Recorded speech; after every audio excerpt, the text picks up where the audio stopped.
From the studios here at CATV6 and RobinHoodRadio.com, welcome once again to Simply Sports. My name is Andy Williams. Thank you for tuning in and thank you for cooperating with me over the last couple of weeks. I've been dealing with some back issues over the past couple of weeks. Still kind of dealing with them, but feeling a lot better on the mend and hopefully on the road to recovery. It is October the 16th, 2019, if you could possibly believe that. We're just a mere 2 weeks away from Halloween, a mere 6 weeks away from Thanksgiving. Dare I say 10 weeks away from... Don't say it. Okay, I won't say it, sorry. All right, fine. I won't say it. Okay, 7 weeks away from my birthday, okay? How's that? There you go. Thank you very much. Quick note, just so everybody knows, tonight is going to be, there's a nor'easter that's coming this evening. And again, I know I'm not supposed to play weatherman on a sports show, but again, people's safety comes first. We're going to get a lot of rain. We're going to get a lot of wind in a very short period of time. They say upwards of about 3 inches, and even the higher elevations might even get snow. Yeah, I know. Yeah, I know. Another thing that I really don't want to say, but... We're going to have to censor you. I know. I understand that, but speaking facts. High winds, 30 to 40 miles an hour. Be careful driving tonight if you have to go out tonight. So, anyway. I said my show this afternoon was going to be very opinionated, very angry. Before I get into the anger and the opinions and everything, if you want to talk to me live on the show, 860-824-4200, 860-824-4200. If you want to call in and get live on Simply Sports with me, Andy Williams, I would love to hear your thoughts, especially on a show like today, because I got a lot to talk about. Might run a little long, but I don't care. Who's down at sports? Starting out there first, the volleyball team. Let me tell you something. The volleyball team for Housatonic has been playing so much better as of late. And they're playing very, very competitive matches across the board. They beat Mount Everett in a very exciting match, 3-2. They lost a very exciting match to Northwestern, 3-1. Northwestern being one of the better teams in the state of Connecticut. So good for Housatonic volleyball. They have 2 upcoming home matches. One against Mount Everett, Tuesday at home against Terryville, so make sure you go out and cheer them on. Hoosie Boys Soccer improved to 5-3 with 2 straight wins, 3-2 over Wamogo and 6-1 over Terryville. Friday, they're at Northwestern, and then they are home on Tuesday against Litchfield, pretty much running the gauntlet, as I say. Litchfield, arguably the best team in Class S, quite possibly one of the top 10 teams in all of the state of Connecticut. Girls soccer continue their undefeated ways with a 2-0 win over Terryville. They have upcoming matches as well, Thursday at Northwestern and Monday against Litchfield. Can they continue their undefeated ways? Time will tell. Okay.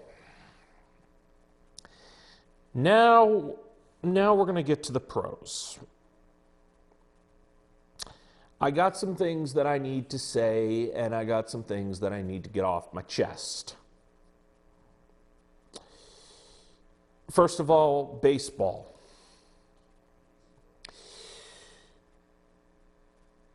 The whole thing with the Washington Nationals and the LA Dodgers. I'm going to start there before we get into Washington absolutely destroying St. Louis and making a mockery of them. The Dodgers completely and utterly choked. They did. Why you're bringing Clayton Kershaw into the game in the 7th and 8th inning is beyond me.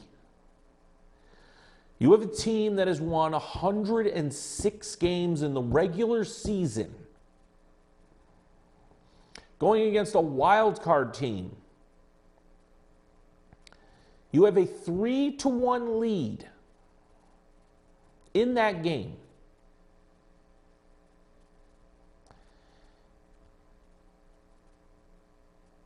Now, I understand you bring out Kershaw to strike out and strike out the one batter in the 7th. Okay, that's fine. But why on earth are you bringing him out for the 8th inning? When you know his track record in the postseason is not good.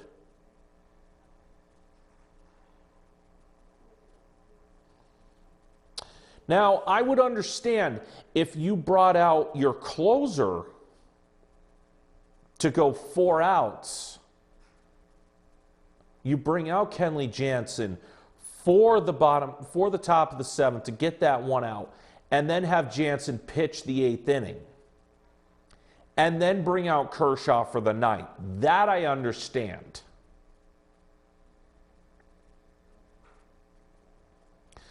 But for Kershaw to go back out in the 8th inning, or even bring him out for the 7th, is beyond me. Walker Buehler needed to finish off the 7th inning. And that would have made a world of difference.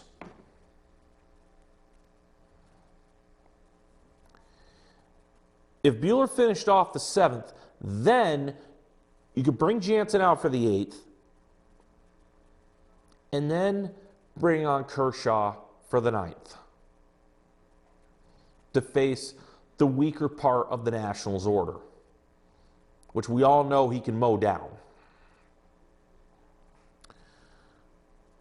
Instead, what happens? Dave Martinez, once again,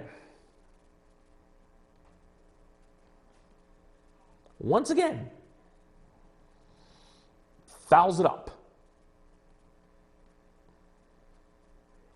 Excuse me, Dave Roberts. Once again, fouls it up. Game goes to extras, and Howie Kendricks hits a grand slam. Game over. Everybody leaves the stand, stunned silence. The Dodgers choke again.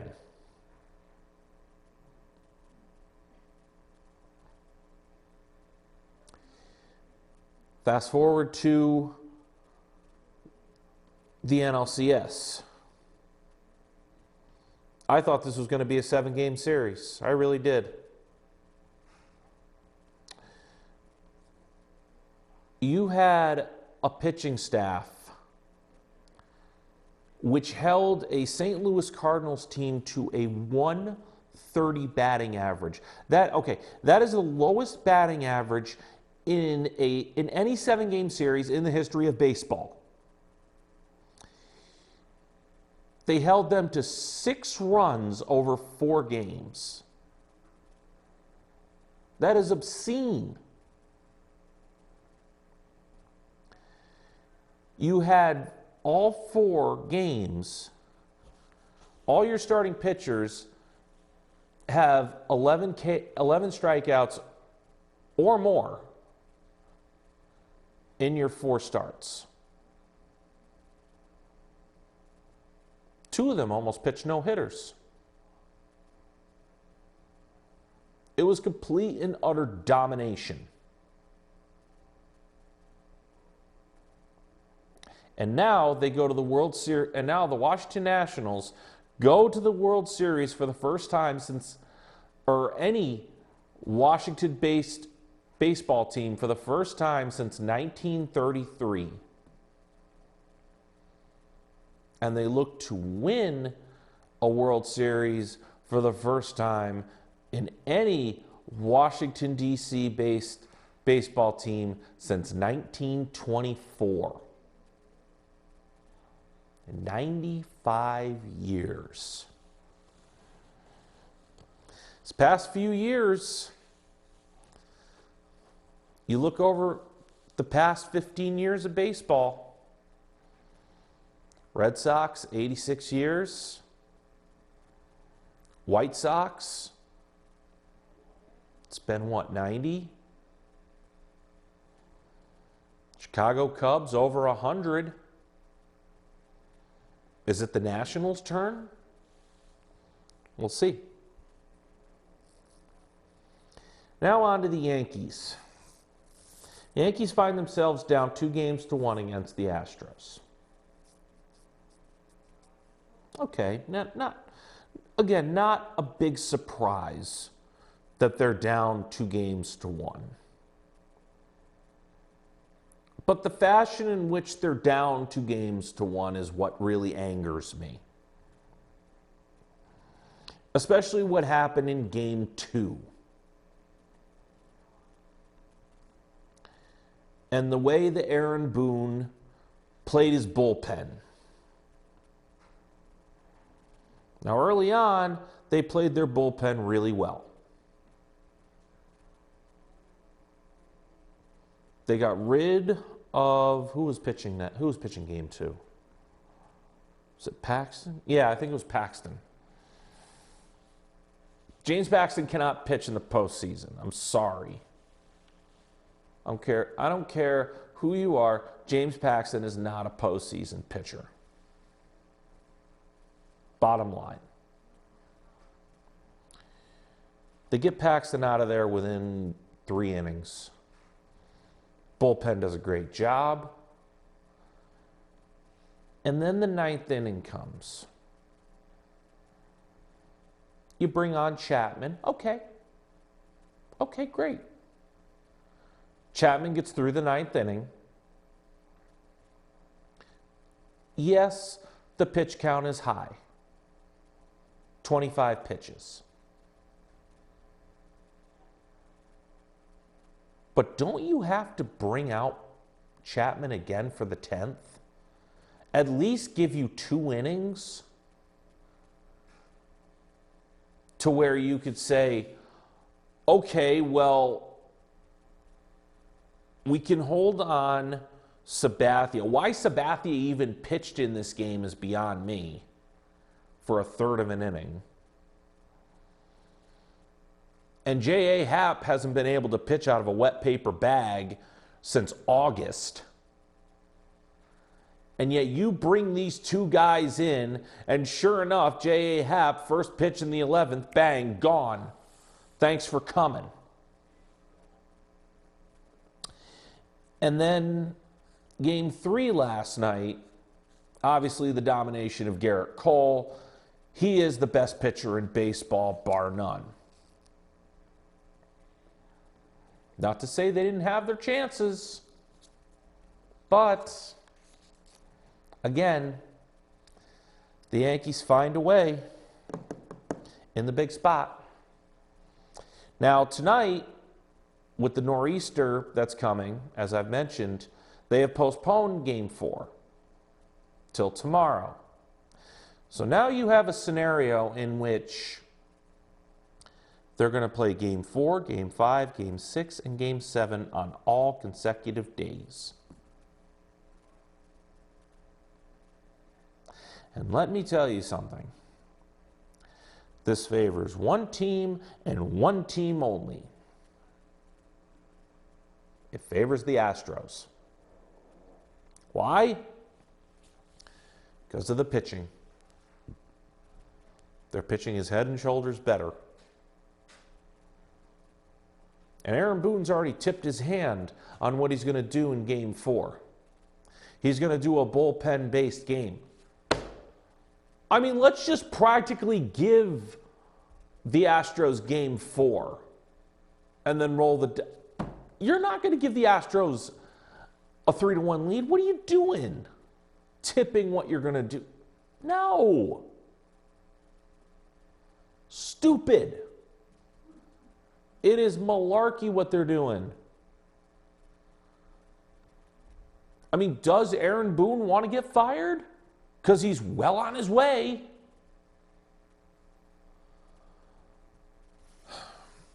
The Astros have a hammer lock right now, even though it's 2-1. A lot of people are saying to me it's going to be a 7-game series. Boy, I hope so. But I don't see it. I just don't.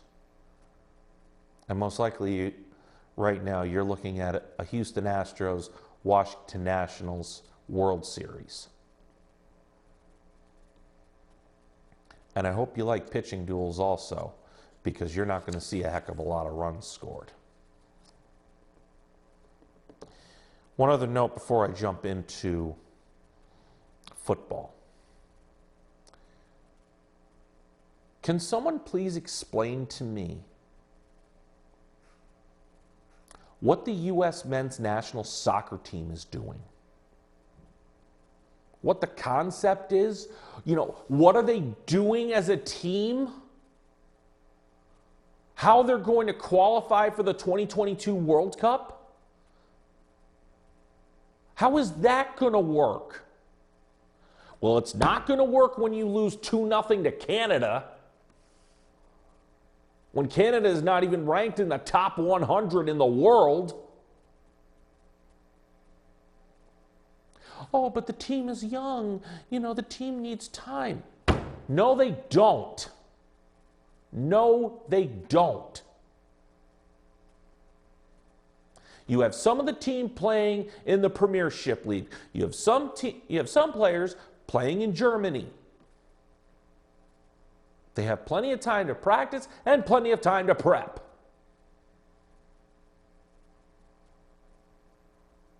You beat Cuba 7-0.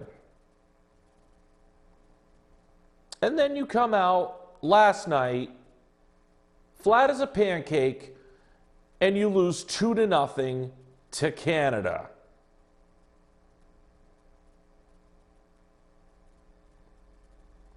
And after the game, the coach is nowhere to be found. No post-game, nothing. The U.S. Soccer Federation needs to step in and do something about this. Get a former player in there. Get Alexi Lawless, Taylor Twellman, somebody.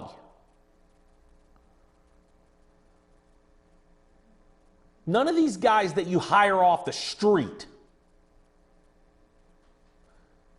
Get a guy that has been in the trenches, knows what it's like to play soccer, knows what it's like to play on the U.S. men's national team, and get the job done. Because quite frankly, I'm sick and tired of watching the U.S. men's national team lose. And the rate this is going, there is no way that they're going to qualify for Qatar in 2022. No chance. Garbage. College football. I went 2-3 last week against the spread, by the way. Oh, before football. World Series of Poker Europe has started. Good luck to all players playing in the World Series of Poker Europe. My pick to win the main event is Daniel Negreanu. So good luck, and hopefully my pick is correct.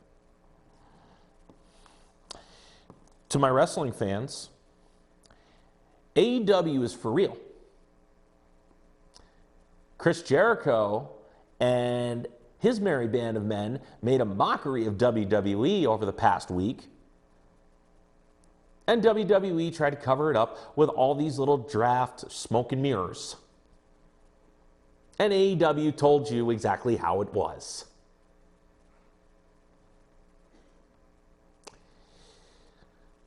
Round 2 goes to AEW by a mile. It was a knockdown, a standing 8 count. WWE better watch its step from here on in. Because AEW now is a real threat. And they're only 2 shows in. That's scary. Okay, now on to football. I went 2-3 in college football against the spread this past week. Moved down. I'm still above 500, barely, 18-17. So here are my Power 5. Florida traveling to South Carolina. Florida favored by 5. South Carolina coming off the huge upset against Georgia.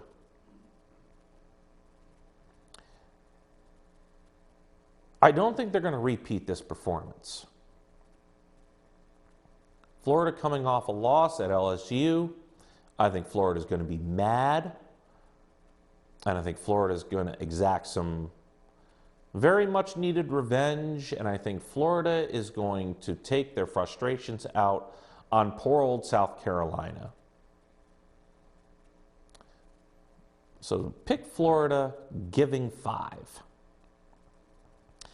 Temple traveling to Southern Methodist University, easy for me to say. SMU favored by 7.5. Temple coming off an upset of Memphis. Even though I said Memphis was pretty much 80% to win every single game from here on in. Oops. SMU favored by 7.5. Love their offense. I think, now, take SMU giving 7.5 at home. Appalachian State cracked the top 25 for the very first time ever. They take on University of Louisiana Monroe, and they're favored by 14.5. This is a no-brainer, Appalachian State all day.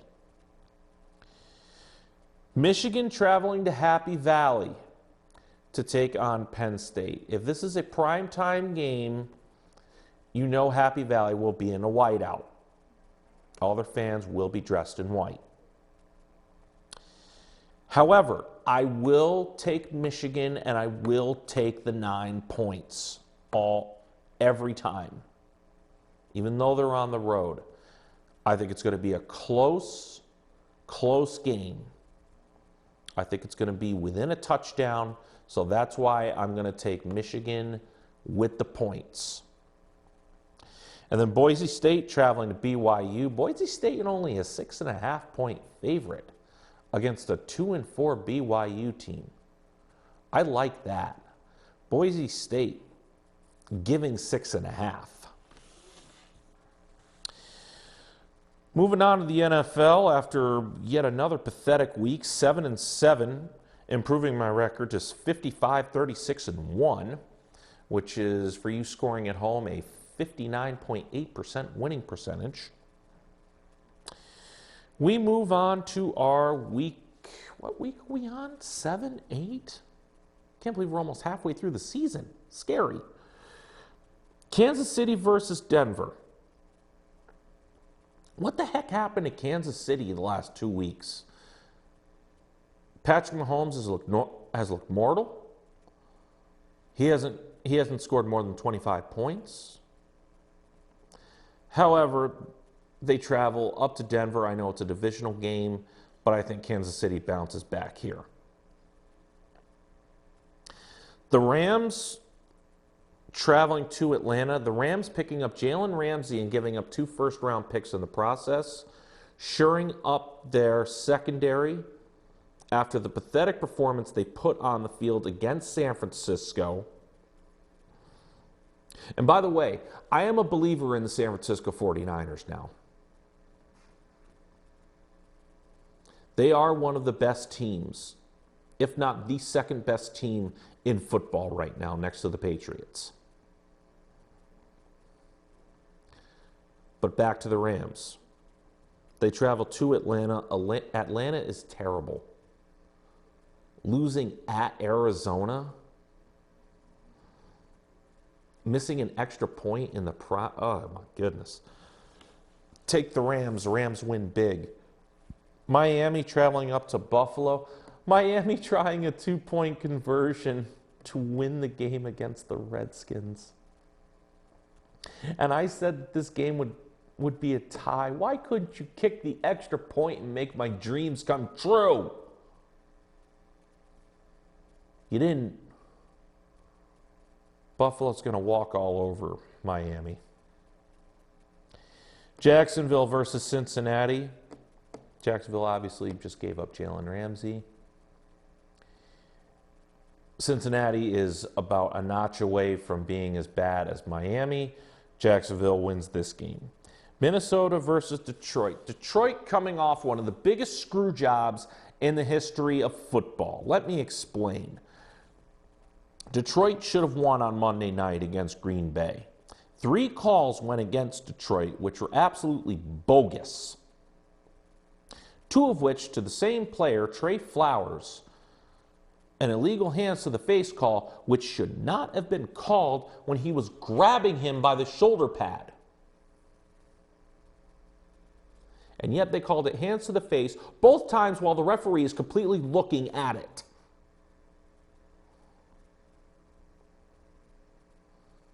And that ultimately cost them the game.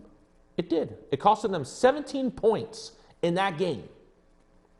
And it ultimately cost them the field goal, which ultimately ran out the clock, and Green Bay to get the win by 1. I think Detroit is going to upset Minnesota at home. I think they're going to come out angry. And I think that they're going to come out, and I think that they're going to beat Minnesota in a very hot league. Detroit is a good team, even though the record doesn't reflect that. Detroit wins. Oakland versus Green Bay. Green Bay at home. Oakland, West Coast team coming east. You know how I play with that. Green Bay wins. Houston traveling to Indy. Flip a coin on this one. I picked Houston in this one. Deshaun Watson is really finding his offense right now. So Houston in that game. Arizona versus Danny Dimes and the Giants. Danny Dimes bounces back. Arizona coming east for a 1 o'clock tilt. Again, you know how I feel. The Giants win. San Francisco traveling to Washington. Washington is terrible. They are awful. San Francisco is the real deal. San Francisco wins. The Chargers traveling to Tennessee. What on earth is Tennessee doing? How is Tennessee favored in this game? The Chargers are going to win this game. And they're going to win it handily. New Orleans versus Chicago. Very interesting game. 2 defenses. A defensive tilt. This game will not get out of the teens. That favors Chicago. Chicago wins this game. Baltimore travels up to Seattle. I think Seattle dominates at home. Philadelphia versus Dallas on Sunday Night Football. How Jason Garrett still has a job right now is beyond me. After losing to the Jets, of all teams, you made Sam Darnold and the Jets look like the New England friggin' Patriots. Awful. And how he still has a job right now baffles my mind. If they don't beat Philadelphia on Sunday Night Football, heads are going to roll. Dallas wins. And then New England versus the Jets. Obviously, New England topples the Jets. Ladies and gentlemen, thank you very much for tuning in to Simply Sports on October the 16th, 2019. Make sure you watch the re-air 7 o'clock and 11 o'clock on every Wednesday night. Make sure you look out for me on Facebook Live and on YouTube. And for Mike Flint, Marshall Miles, Brian Owen, thank you very much for tuning in. 1, 4, 3.